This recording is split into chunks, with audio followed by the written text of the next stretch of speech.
super exciting night for the Red Raiders softball program.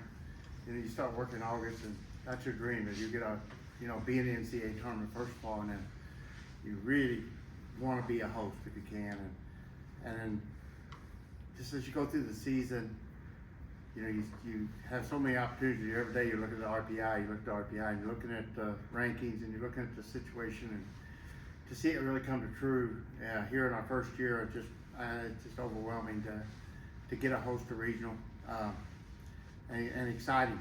And the number one goal here is to build a program that develops passionate fans and develops a fan base. It'll be a lot of fun for the players to play in front of in the years to come. And I think it's a huge step. We had to get this regional here to get the fans out, let them see the athleticism and the talent that our team has. And I think there's no doubt in my mind that once the community comes out and they see the talent and the girls, the way they play the game with speed, with hustle, that we're going to have, it's going to be a building moment for our program and take it to heights that has never been as far as the fan base and as far as the environment.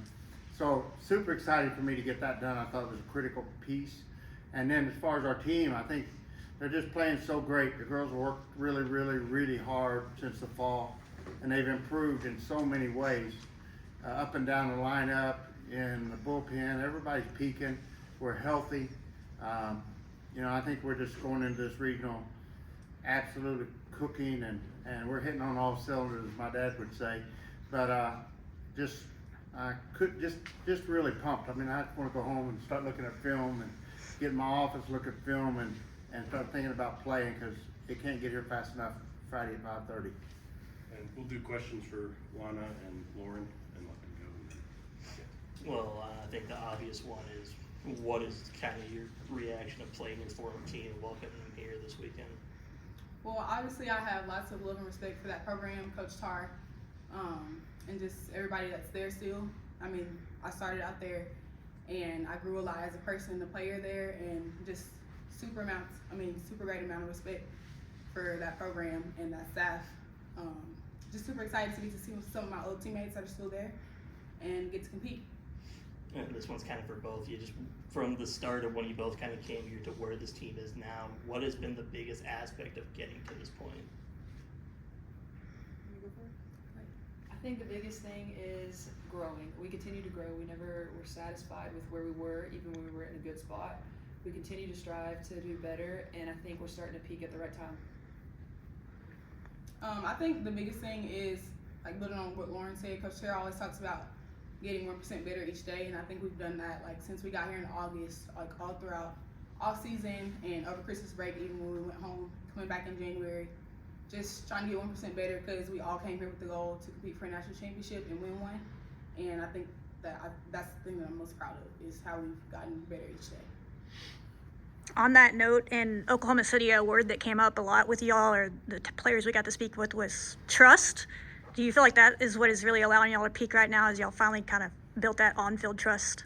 Y'all had it off the field when you got here, but now building that?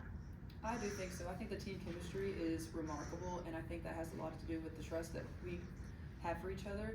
And going out there and knowing I have full faith in each one of my teammates that's beside me, it just lets you play more free, because you're playing for them rather than yourself.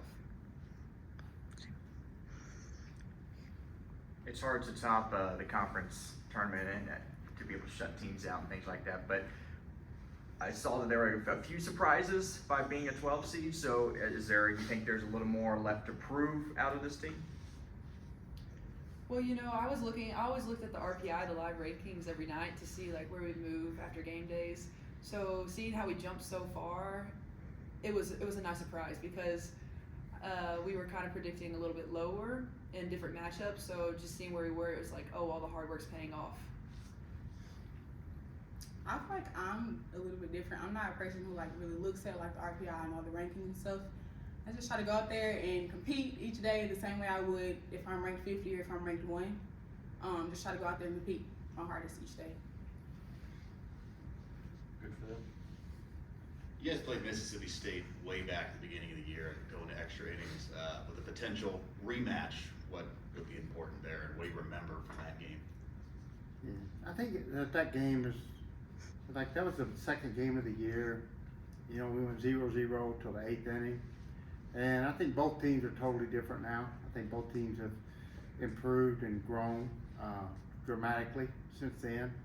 And I think our team's probably improved more than any team in the country, not only from the first day of the season, but the last 30 days of the season. I think that we have, because of the situation here with a new ball club and only 3 returning players, I think we had enormous potential to grow throughout the season. And I think the girls are just took it on as a challenge and never quit fighting, never quit fighting through all the adversity, through all the challenges, through all the tough moments, the tough coaching, and they've gotten a lot better, and they're a lot tougher mindset, what I see differently now than 90 days ago. So I don't think that matchup means a whole lot. You know, that I think it's just going to be a whole new environment and a whole new situation, but both teams have grown and both teams are better now than they were then, no doubt.